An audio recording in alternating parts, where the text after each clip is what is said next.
మీ Kasa Srinivasulu Bharatiya Janata party జిల్లా ఉపాధ్యక్షుడిగా పనిచేస్తాను. బుచ్చిరెడ్డిపాలెం అర్బన్లో కాపురం ఉంటాను. ఈరోజు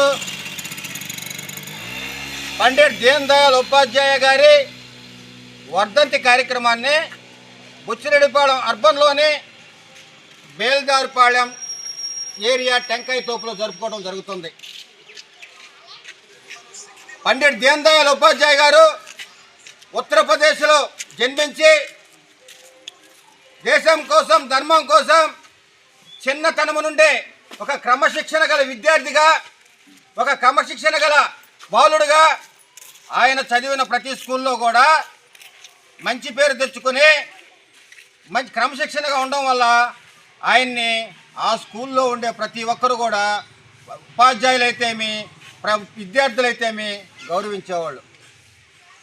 అటువంటి దీన్ దయాళ్ ఉపాధ్యాయ గారు జనసంఘ్, డాక్టర్ శ్యామాప్రసాద్ ముఖర్జీ గారు జనసంఘ్ పార్టీని స్థాపిస్తే ఆ జనసంఘ్ పార్టీకి జాతీయ ప్రధాన కార్యదర్శిగా పనిచేసినటువంటి మహోన్నత వ్యక్తి కూడా మన పండిట్ దీన్ దయాళ్ ఉపాధ్యాయ గారు.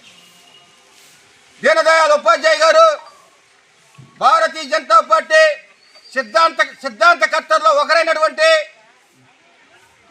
దీన్ దయాళ్ ఉపాధ్యాయ గారు ఆ రోజు భారతీయ జనతా పార్టీ సిద్ధాంతాలని గొప్పగా రచించబట్టే ఈరోజు ప్రపంచ దేశాల్లోనే భారతీయ జనతా పార్టీ అతి ఎక్కువ సభ్యత్వం గల పార్టీగా నిలిచింది.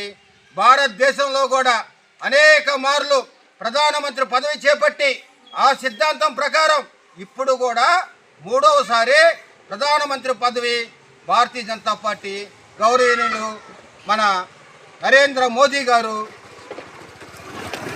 పరిపాలించడం జరుగుతుంది.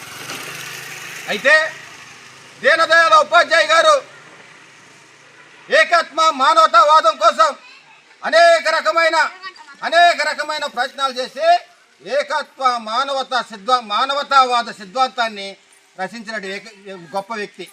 ఏకాత్మ మానవతావాద సిద్ధం అంటే ప్రతి ఒక్కరూ కూటికి నేలోడు కానీ, కుబేరులు కానీ, ధనికులు కానీ, బడుగు బలహీన వర్గాలు కానీ అందరూ సమానమే. ప్రతి ఒక్కరు కూడా భారతీయులే.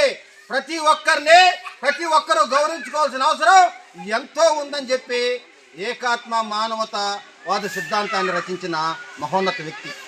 అంతేకాదు ప్రభుత్వం నుంచి వచ్చే ఫలాలు పెద్ద కుటుంబాలకు బాగూడదు, డబ్బున్నోళ్ళకు బాగూడదు,